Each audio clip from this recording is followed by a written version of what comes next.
It is May 10th, 2016, and the Philadelphia Phillies are 4 games over 500. This is amazing. This is incredible. Oh my God.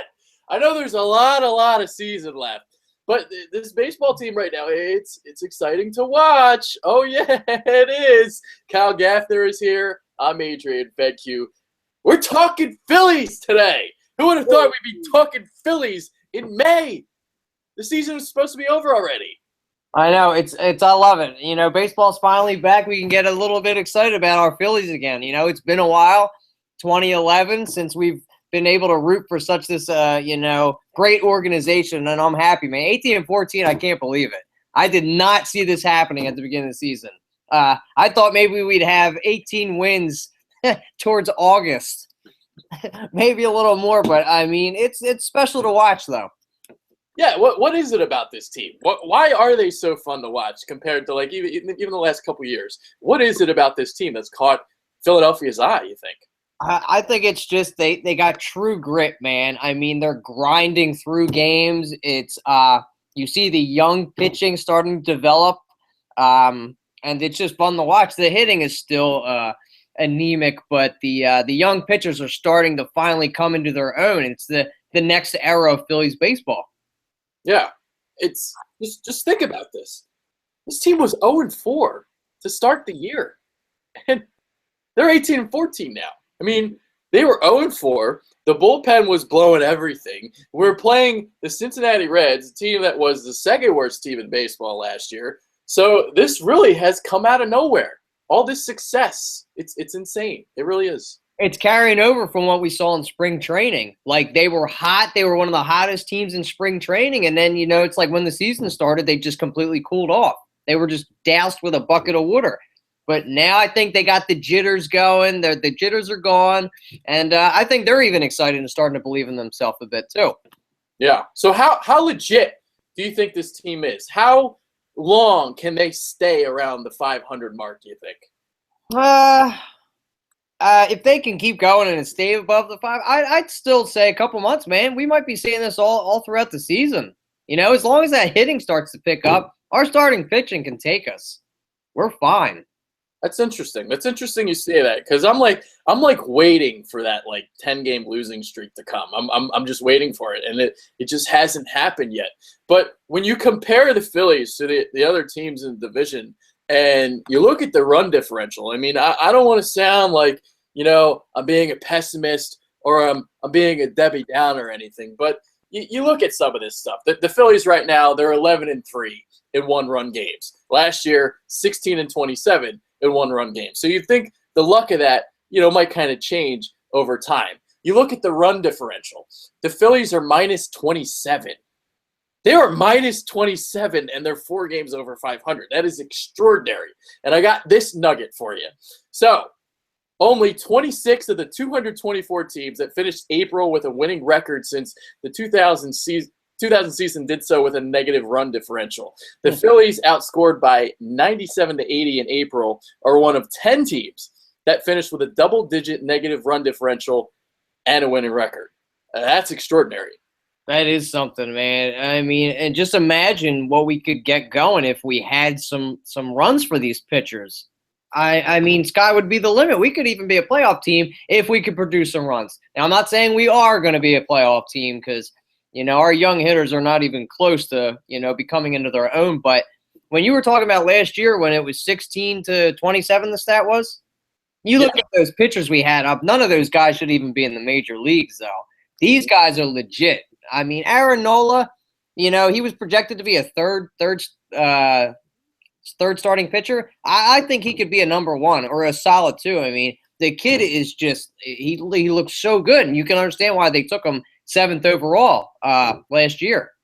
I mean, he flew through the systems. He's ready to go. I mean, he's got amazing touch. I love what I'm seeing now, and Eichhoff has been a great surprise too. Guy we got in the trade for Cole Hamels. I mean, he's been very exciting to watch. I do agree with you in your point about the pitching last year and how how atrocious it was, because obviously I think that did play into the part why they were 16-27 in that one-run game. I do think the 11-3 will even out a little bit over time, but that still doesn't take the point away that our pitching is much better this year. And you look at this stat too. So the Phillies averaged 3.3 runs per game in the first month. That was the lowest of any team in this century to finish April with a winning record. So that's, again, it's insane. So they're not scoring a lot of runs, but the pitching has been so good that it's keeping the team in it, and they're just winning these one-run games. So another stat here, the Phils are 8-8 in games which they score 3 runs or less this year. Last year, they went 9-69 in those games. So just the numbers are just extraordinary when you just look at it on paper. And in such a short time, I mean, you're talking a year. It's not like you're talking 5 years back. And I think it's funny how, a team that used to be able to put up 7 to 8 runs a game when we won the chip and throughout, the late 2000s, and now we can barely muster 1 or 2 runs. We're just they want to become a powerhouse pitching team. And we've said it before in all other sports talks. I mean, sports are a copycat leagues. They just, the Giants have won all earth through pitching and not through their bats. But I miss watching those guys pelt those homers. I mean, it was so exciting. Yeah, we didn't have a great staff, but I hope we can get some bats up in here to go along with these young, good pitchers.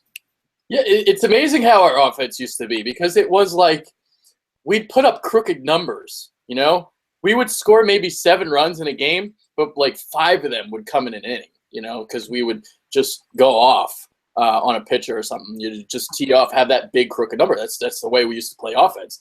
Now it's like you're scratching, you're clawing just to get a run, and it's it's a lot different. Now the question I have for you, now this might be an easy answer, but why do you think the Phillies have been successful this early on? What unit is really carrying this team? I think it's a little combination of both. We've got our surefire closer now in Gomez. He's really come to his own. He's only blown the 2 saves, but he looks like he's solidified his spot there. And our pitchers are going more than 5 innings. Aaron Nola has come into his own. Eichhoff, they're growing up right in front of our eyes. Even Vinny Velasquez. I think he's been the diamond in the rough from the beginning of the season. Like, we didn't even know if he was going to make the team. He was a fringe player going into spring training. And he's got the lowest ERA out of all of them. I mean, he could easily be the number 2 starter. So I think our guys going 7 strong is what's helping us. And they could even go longer, but, McCannon's taking them out when they've got 80, 90 pitches and letting the bullpen get some work. So they could even get some complete games going in there. Yeah, I'm with you. It's the starting pitching, and they found something in Gomez. They also found something in Neris. I mean, that splitter that he has is unhittable, basically. Dirty. Dirty, nasty, insane. So you got that kind of setup for you. You got the starting pitchers are giving you 6 to 7 quality innings a night. Very young. I mean, Velasquez is just pumping fastballs by everybody. So do you have? Weren't there some stats you wanted to share on those that trio? I did. Eichhoff. Eichhoff's got nasty stuff, as we've seen. Velasquez has only got a 2.1 ERA. Nola up there second with a 3.2. And then Eichhoff's still not that very high, is at a 3.9. So, that young core is containing it. And even though they're only letting guys score barely, it's just enough for our offense to maybe squeeze out 3 or 4 runs. So, and also they're tops in strikeouts. They're all over 35 strikeouts. Nola's got 49, which is incredible because I thought Velasquez would be the one striking guys out left and right. But he's got 42, and then Eichhoff's not far behind with 37 strikeouts. So they're all in that range, where they're able to just make guys miss with their stuff. And it's not all done with the powerful fastball. Velasquez is really the only one that, hits above 95 with that stuff. So they're all doing it with the all-speed pitches and technique. Yeah, so I mean, we got a young, good staff, and like you had said before, Neris is a good setup man, and we got our closer, much like we had when we won the World Series. So they're starting to put their pillars in there, and you can see it start to slowly build up. I mean, it's exciting, man, and I'd like to see when the draft comes around what we're going to do with that number 1 overall pick. Yeah. I mean, yeah, the pieces to the puzzle are coming together. It's like a 1,000-piece jigsaw puzzle. We've got like maybe 300 pieces together. So there's a lot of moving parts that still need to be done, and moves that need to be made. But we're in a good spot right now. I really think we are. And just to kind of lament on your points there, here's the number that I have. They have 127 strikeouts and 119 and 2/3 innings. That's Velasquez, Nola, and Eichhoff. That K per nine is higher than that 2011 rotation. Remember those guys? Cliff Lee, Cole Hamels, Roy Halladay, Roy Oswalt. So the four aces, those guys. Oh yeah. So that K per nine is higher at this point in the season than that quartet. So these guys are striking people out. They're getting people out, and they're carrying the team right now. They really are. They, to take an initiative to just put it on your back, man. And the defense has been pretty solid behind them too. But like you said, we've still got missing pieces there. I mean, we've got third base solidified. I like what Howie's doing still. I like him as a rotational player. I think it's helping him out a bit. What's he got, 8 or 9 home runs already? I still think we got a hole at second base. I don't know what they're going to do there. And the outfield, I mean, God, is that they're not too good, man. It's a bit atrocious out there. Good defensively, but they couldn't hit a broadside of a barn if they wanted to. Jeez. Yeah, that'll be another topic for a show. We could delve into that a little bit here, but corner outfield help is something that the Phillies need desperately. And, the offense is struggling, and obviously corner outfielders, those are like the 3, 4, 5 hitters in your lineup. And the Phillies aren't getting any punch from that spot. No production, man. Not at all. I mean, if it wasn't for El Torito, that whole outfield would be terrible. I mean, he's carrying them, so it's nice to see him finally getting his groove. He's batting .324, and I think he'd be a great leadoff hitter or a 2 guy. So, and what do you think about? Do you like having Ruff playing out there or at first base? I think they need to get this guy just back down to the minors. Just get him off the team.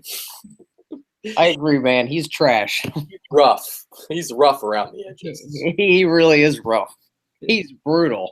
I mean, geez, like you said, do you make a call down to AAA and bring up, one of the prospects? Do you bring up Nick Williams? Do you hurt his growth and need just to score runs this year? I mean, how do you feel about that? Do you think it's worth it to get a couple more wins this year?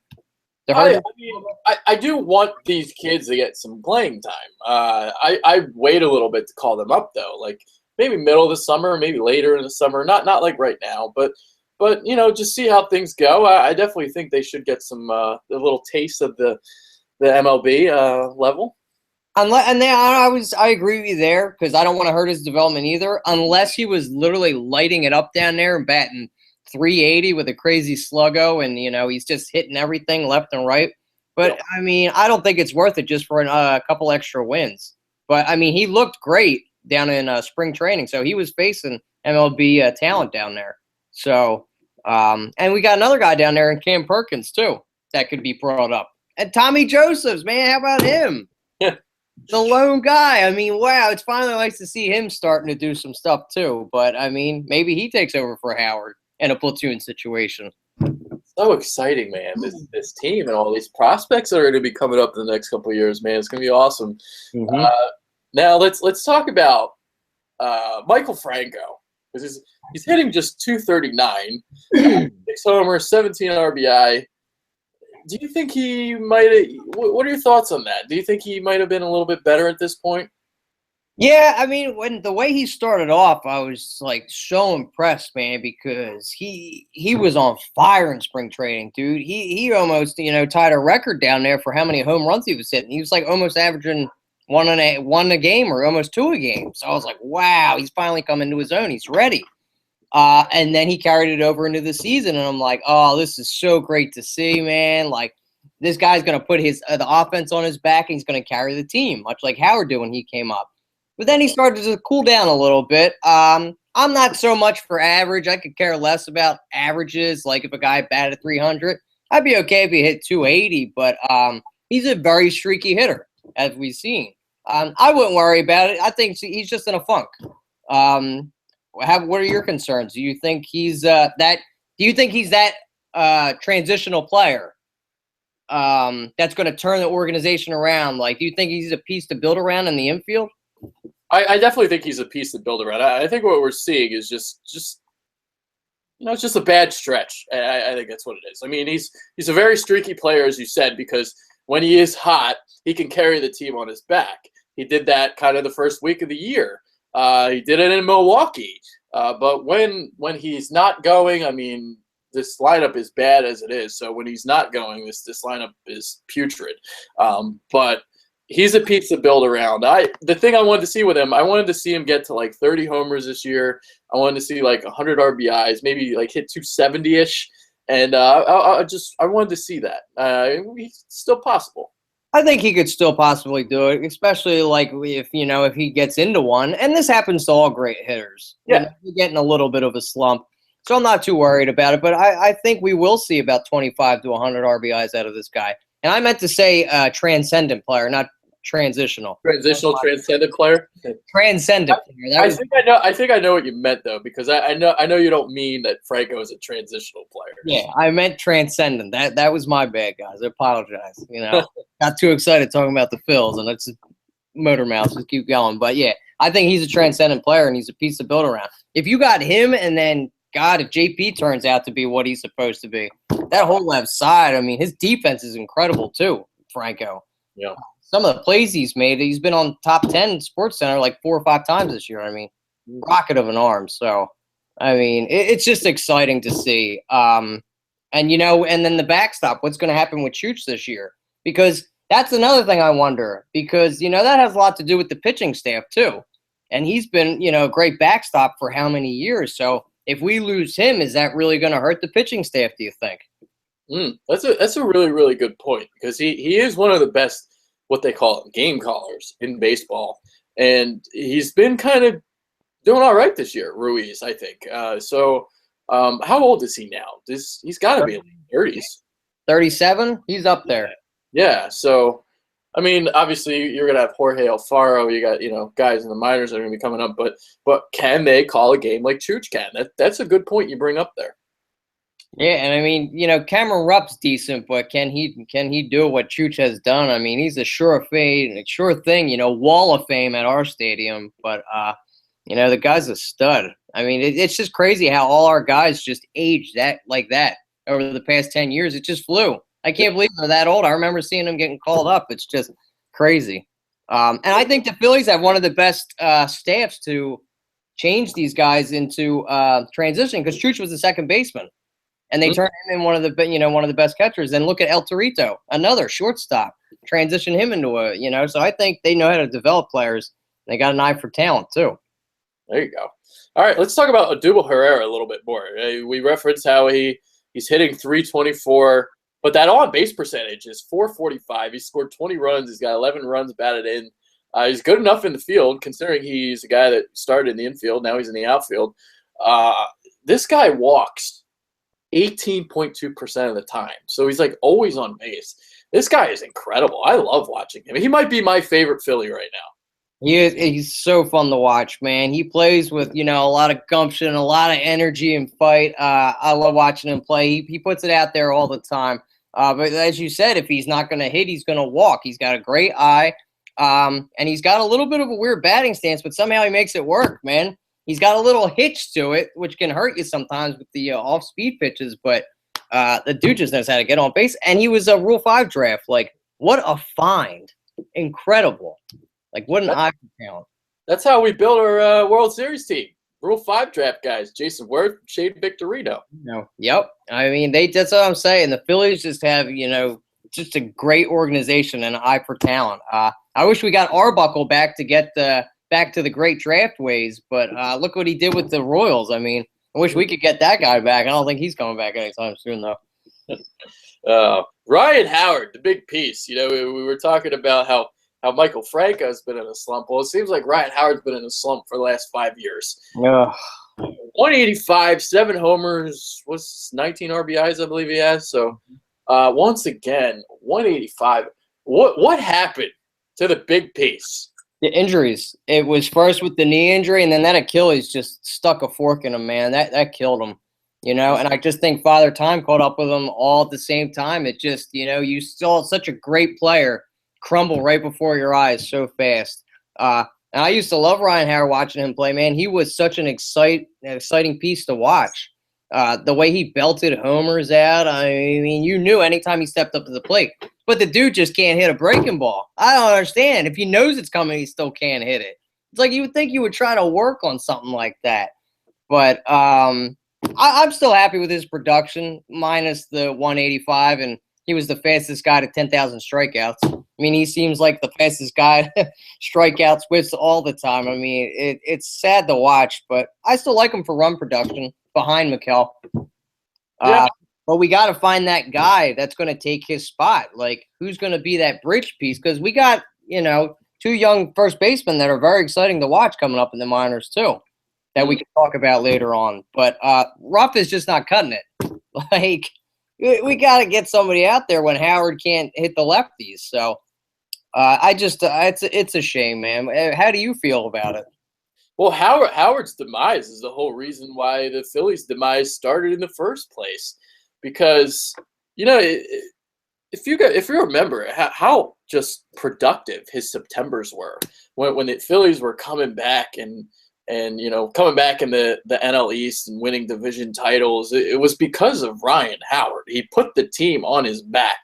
And once he lost that luster, once that, the injuries came and all of a sudden he couldn't put up these 40 to 50 homer seasons anymore, suddenly, we weren't so good and we weren't making the postseason. So it's all tied together. It's all correlated. I mean, I know, like, Chase Utley's always going to be my favorite Philly of that era. Me too. But Ryan Howard was a lot more valuable when he was in his prime. Yeah, absolutely, man. I mean, I can't believe he used to pelt that many homers. I mean, 40, and I think we expected that out of him every year. Yeah, he did it so effortlessly that, like, when it didn't happen, people didn't know how to react to it. Yeah, it's like, who is this guy? We're so used to, 50 home runs and 140 RBIs every year. And then, people get on him about that and then the contract, oh, you're overpaid and da-da-da-da. I don't think so. I was behind Amaro when he signed all those guys. It's just sad to see, the demise, like you said, the injuries and age caught up with them. But I thought we were going to win a couple more championships with this team. They could have if just they all fell off at the same time, it seems like. If Ryan Howard had never torn his Achilles, we would have won again. Because once you lost his bat, it was done. It was over. That's what it was. I mean, the whole contract, here's the thing, is like, Amaro just did it too soon. He did it. I mean, he made the deal when he had 2 years left on his contract. So I don't know why he waited, why he couldn't wait a little bit. But to his defense, though, he did it because him and Pujols were going to be free agents at the same time, the same year. So he wanted to get that deal done because look how much Albert Pujols ended up making that year. $250 million. So it could have hurt a lot more if Howard signed that $250 million. And we wouldn't be able to have, sign other pieces if it was all invested in Howard. So that's what I try to come to his defense about. That 125 was kind of a bargain for a player like Ryan Howard. Well, if they would have waited that 2 years and known that he was, injury prone a little bit, had those injuries, I don't think he would have gotten that money. So that's kind of the way I look at it. The five for 125, I mean, that's still a lot, obviously, but I thought it could have been handled better. But whatever. It's not really what we're talking about today. That's in the past. We're talking about the future. So, I mean, we basically covered everything that we wanted to cover, I believe. I guess we can talk about the bullpen a little bit more. I mean, the bullpen, I mean, they blew all these games the first week, and now look, it's incredible. Mm-hmm.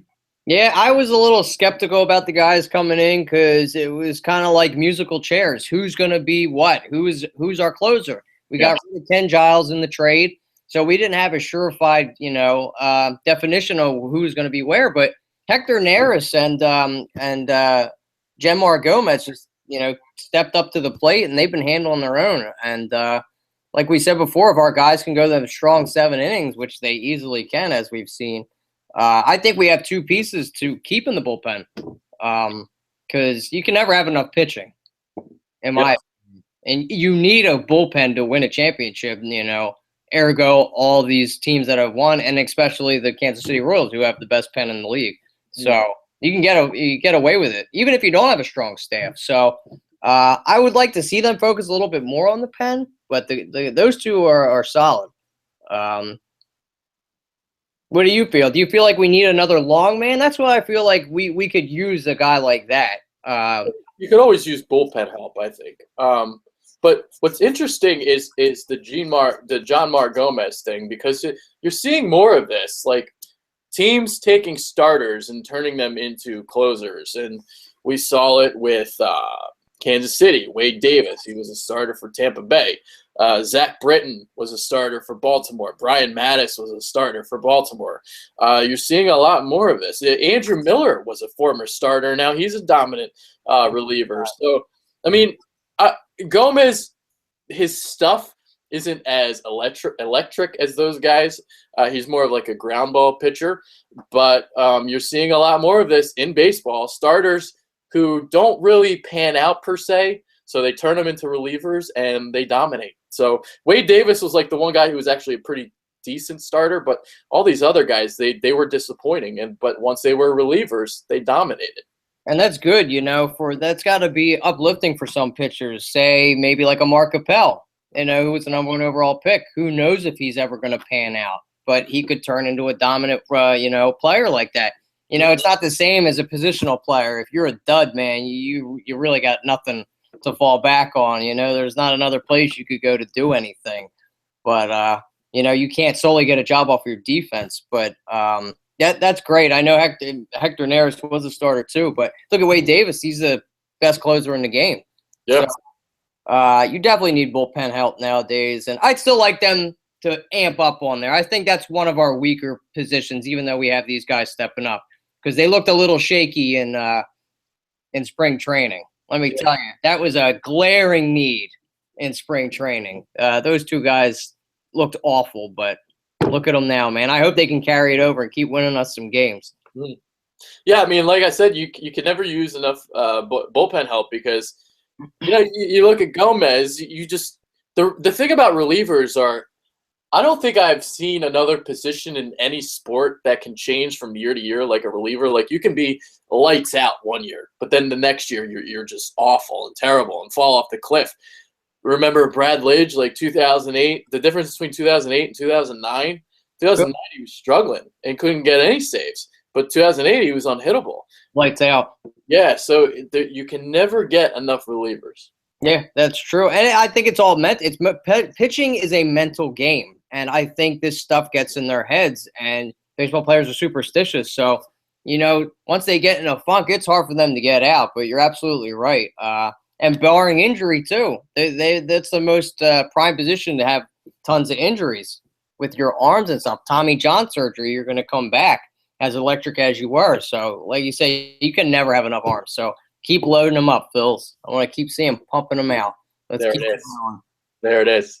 All right. So before we get out, all right. We kind of answered this question a little bit. Like, do we think they can keep contending? But how many wins ultimately do you think this team can get? I said at the beginning of the year it was going to be 61 to 62. I'm going to change my tune there after watching this team. I'm going to give us about 74 wins. I'd like to see this team get out of. 74. That's a nice little random number there. 74. That would be 74 and 88. I see that. I'm still, I'm still not like optimistic that we're gonna win like 75 or 80 games or anything, but I'll go with 70. So that would be 22 games under 500, which, whatever. I don't really have a lot of faith in this team. I think once we start falling off, we're gonna fall hard, sort of thing. Like, we're going to lose like 20 games in like 25 games or something like that in the summer. So I think we'll go on a little free fall. But right now it's exciting, man. It's exciting that we're kind of hanging around. We're playing some good baseball. But, I mean, the law of averages says that, well, we're going to start shitting the bed. And I think that's what will happen. But, yeah.